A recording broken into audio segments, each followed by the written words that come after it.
And Mandy's at our table this morning to talk about your company and an energy and environmental policy of the Trump administration. Just first explain what Energy 45 is. So it's a nonprofit organization that's dedicated to educating the public on the good news story we have to tell when it comes to energy, environment, and the overall economy.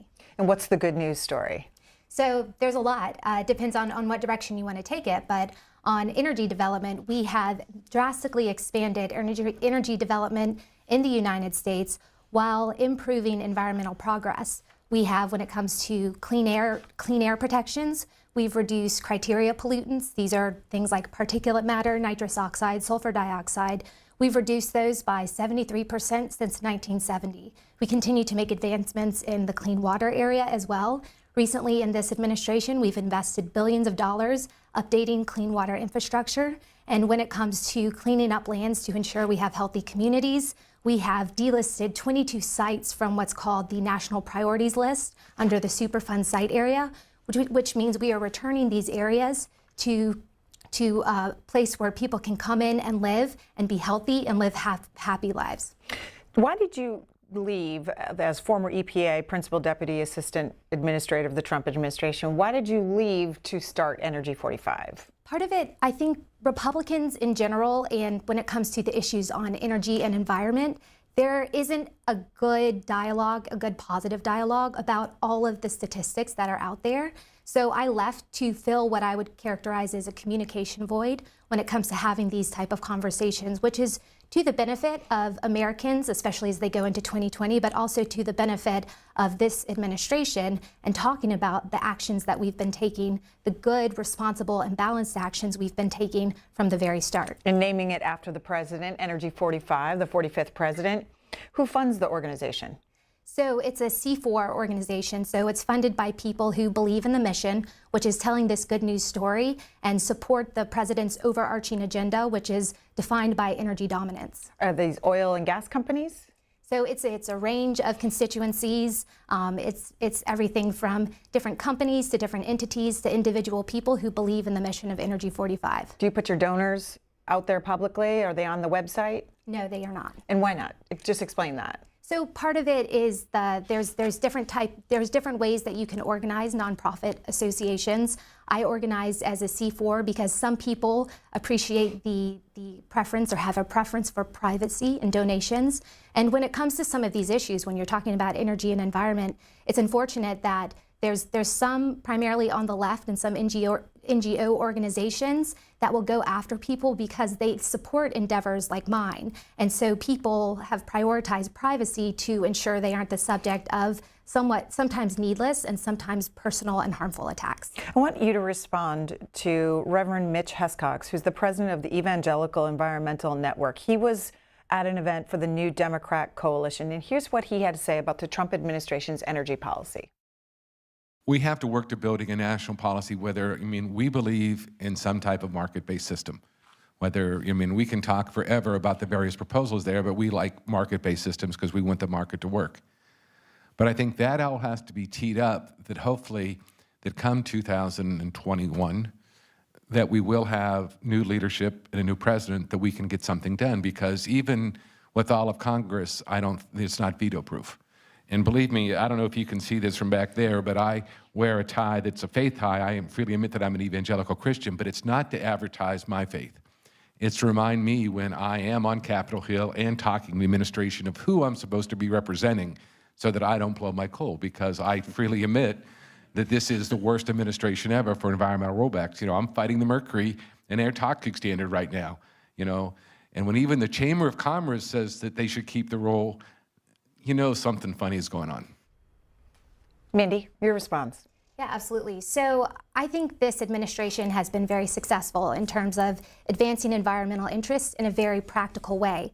And deregulatory actions, that has certainly been at the forefront of the overarching agenda. It has somewhat of a negative connotation in some instances, but it's actually a very good thing. And the important context here is, where were we starting?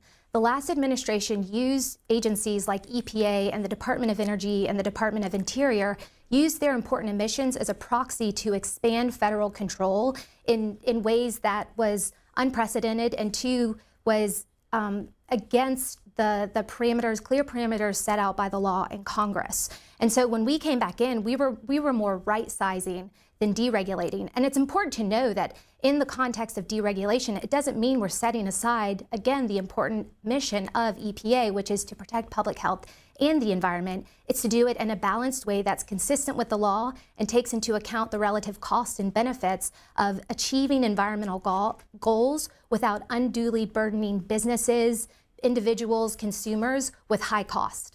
And we want to encourage our viewers to join in this conversation as well. Republicans 202-748-8001, Democrats 202-748-8000, and Independents 202-748-8002.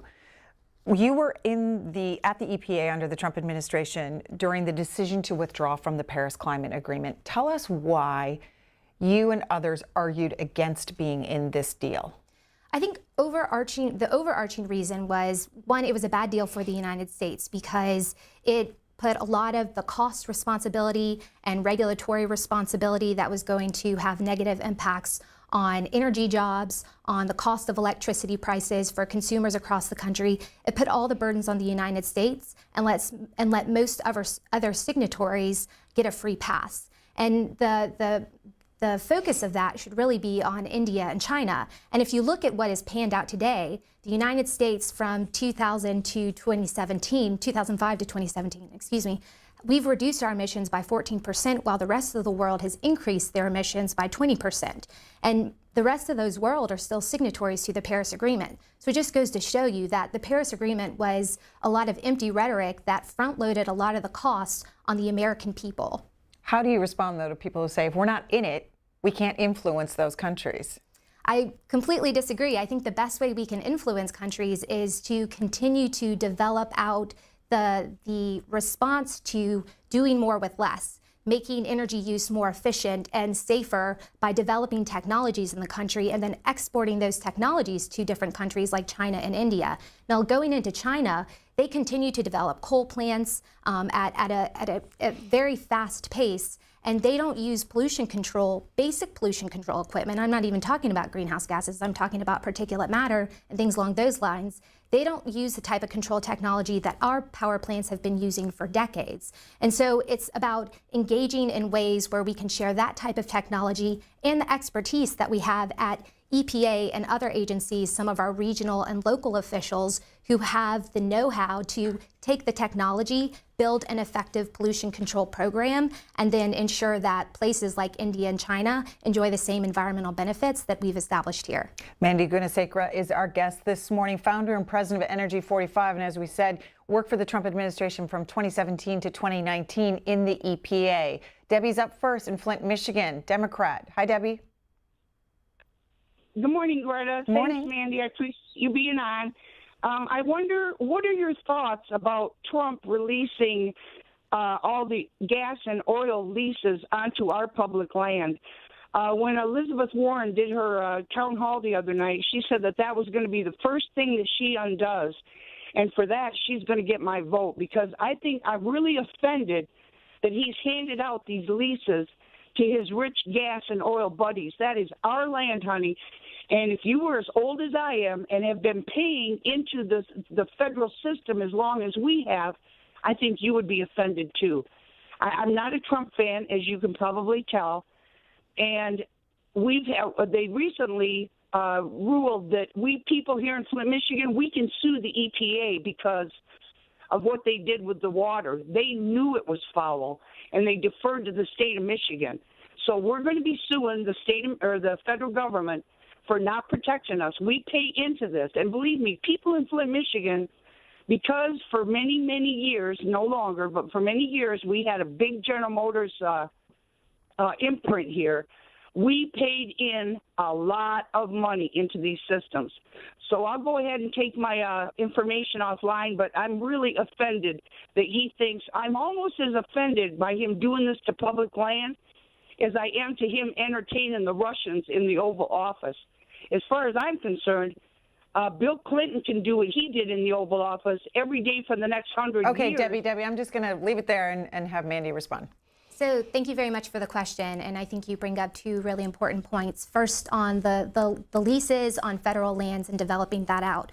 First, it's important to know that that is a very competitive process, competitive government bidding process that is subject to a range of transparency requirements. And number two, when development occurs on federal lands, it is subject to the strictest clean air, clean water, and overarching permitting requirements that ensure relative protections in each of those categories. So it's done in a very responsible way. And the third piece of that is when energy is developed in the United States, it's done cleaner, more efficient than any other place in the world. And I think the energy is going to be used one way or another. We should ensure that we are using our resources in a very practical and responsible way, which sets us up to then export it out to other countries that have historically been relying on oil from places like Iran and Russia, where there's a host of problematic issues that develop from them relying on them for their source of energy.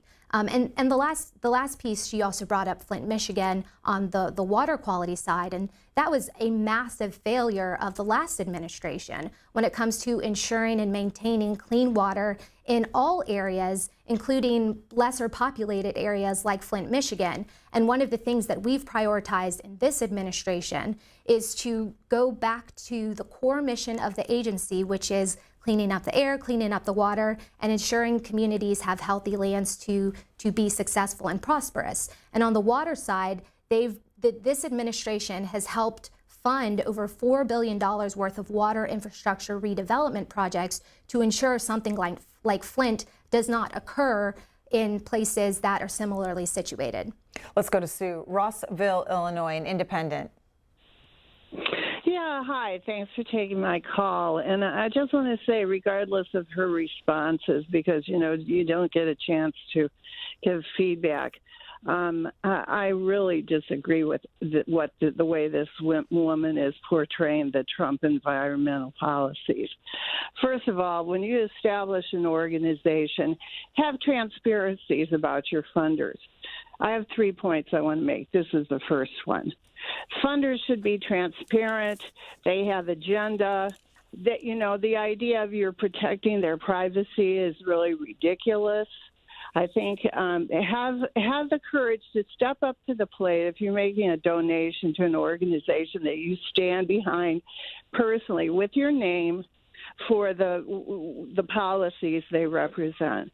Secondly, at a local level, we here in Illinois are dealing with the outcomes of coal industry ash about to leach into the groundwater. It's in the river. The company's just leaving it there. EPA is not doing anything. They want to put a Band-Aid berms on a river that rages during any kind of rain and flooding. Also, the idea that Flint was the Obama administration is ridiculous. That was the local and state Republicans that made very bad decisions, the health department, the governor, all those Republicans that are responsible for the terror caused in Flint, Michigan. And third, at the national and international level, the stuff you're saying is ridiculous.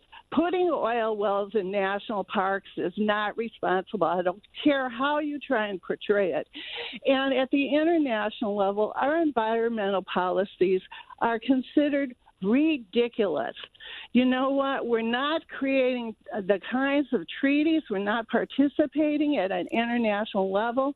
And while maybe, thanks to California and the Democrats there, we have some decent environmental policies that have developed over decades and decades, Trump is trying to completely destroy anything, and particularly his absolute obsession with Obama. Okay, Sue, I'm going to leave it there so we can get in more calls and have Mandy respond. Go ahead. Yeah, so I'll go through, she said 3, I got 4, so I'll go through those pretty quickly. But first on the funding and the relative transparency. So look, my opinion and approach to all of these matters has been shaped and informed by my experience in the U.S. House, the U.S. Senate, and working in this administration. So my approach to these issues, it hasn't changed because I've now started this organization and organized it in the way that I have. On coal ash, that is an issue I know for a fact that EPA is paying particular attention to. This has been the subject of ongoing discussions on Capitol Hill for a very long time. It has also been something that I briefly worked on before we got a larger political team over at EPA to ensure that the companies out there are complying with, again, the gold standard of environmental requirements, whether you're talking about coal ash or you're talking about other industrial operations. And in Illinois, this is our Region 5 office. They have a very robust oversight and enforcement program. And so I know that they are out there on the ground ensuring that the operations are being done consistent with the requirements and expectations of both federal law and the Illinois state law requirements. On Flint, again, I think that if you go back and look at some of the reports that have been done, it certainly was a failure of the last administration. And the reason the previous caller brought up that it was decided by the courts the other day that the citizens can sue EPA, I think that speaks to the veracity of some measure of responsibility that occurred at the US EPA, and this was under the last administration. And finally, on international participation, we are still very much involved in international discussions. I myself went to the G7 2 years. They have environmental ministerials. They do breakout sessions, some focused on energy, environment, and then other relative areas. But we continue to participate and to have very robust, meaningful conversations with our international counterparts. And I would just say that in those conversations, when we're talking about clean air and clean water and the relationship of the federal government to state entities, every single one of the ministers from the other countries are looking to us because we not only have a clear measure of organized leadership on all of these, we have clear actions that produce positive results. And this comes in terms of what I started out with. We've reduced our air emissions by 70%. We're cleaning up water. We're building out infrastructure. And we're trying to share that type of information with our international counterparts and continue to engage in meaningful ways. We'll go next to Tulsa, Oklahoma. Kid on the Republican line. Good morning. Hey, good morning. Mandy, you're a breath of fresh air. You're intelligent, and you're presenting logic. That drives the Democrats crazy. And the thing that I think the public misses on the huge benefit of Trump's decision to get out of the Paris Accord was this is a government transfer of wealth from the people of the United States to the UN for them to distribute. That was all that was a big scam. And the idea that now, through the deregulation, we have energy independence truly and actually are exporting and a net exporter of oil, so we're not dependent on the Mideast. So I really appreciate what you're saying and what you've done for the country. You were shaking your head while he was talking about distribution of wealth. Why? Yeah, absolutely. So a big part of the Paris Climate Accord was financial commitments from the developed world that was going to be distributed to the developing world. And a lot of this was the Green Climate Fund. And, you know, we had major problems when I was working over at the U.S. Senate with the setup of it. It was, we characterize it as a UN slush fund because it was billions of dollars. The previous administration committed $3 billion from the United States while subverting the appropriations process. An untold story that a lot of folks don't necessarily focus on is that the first installment, it was $500 million. In the appropriations budget, that had been zeroed out. Nonetheless, President Obama redirected funds from State Department funds that were set aside to combat terrorism. He redirected those funds to go to the United Nations Green Climate Fund against the will of Congress and against explicit laid out instructions in appropriations bills. And that's something that certainly didn't get a lot of attention then, and it hasn't gotten a lot of attention now that folks are trying to assign some measure of similar similar discussions with President Trump's actions in other areas. So again, it was a massive transfer of wealth from the developed world to the developing world, and giving them money isn't what they need. Again, what we can do, the best thing we can do as a country is we already have technologies they don't even use that we've been using for decades. So let's start with employing and integrating those technologies into their existing infrastructure, and then continuing that dialogue and those relationships so that as technology evolves on our end, we can deploy it elsewhere. Are you talking about renewable energy technologies? I'm talking about all sorts of advanced energy technologies. So, you know, a lot of places have massive coal reserves, have massive natural gas reserves. They are well situated to build out advanced nuclear technologies and renewable. So it's really all of the above, but just making sure that the technologies that they're employing and we're helping them with are consistent with the resources, one, that they have available, and the amount of money that they can invest in building these out. All right, we'll go to Fred, Cherry Hill, New Jersey, on our line for Democrats. Hi, Fred. Hi. I just want to say I agree with the minister we heard from earlier. There are so many examples of why Mr. Trump's energy policy is the worst ever. I just have three I want to mention briefly. He's trying to bring back coal, which is the energy source of the 19th century, not even the 20th century, but the 19th century, and we should keep coal in the ground. He wants to allow drilling in the habitat of the sage grouse, and that could drive that species to extinction. And thirdly, he wants offshore drilling in the Atlantic Ocean. And here in New Jersey, we love our Jersey Shore. We love our beaches. Even Chris Christie is against offshore drilling in the Atlantic. And here in New Jersey, we're going to fight him on offshore drilling to the bitter end, because we don't want our beaches to become like the beaches in the Gulf of Mexico a few years ago.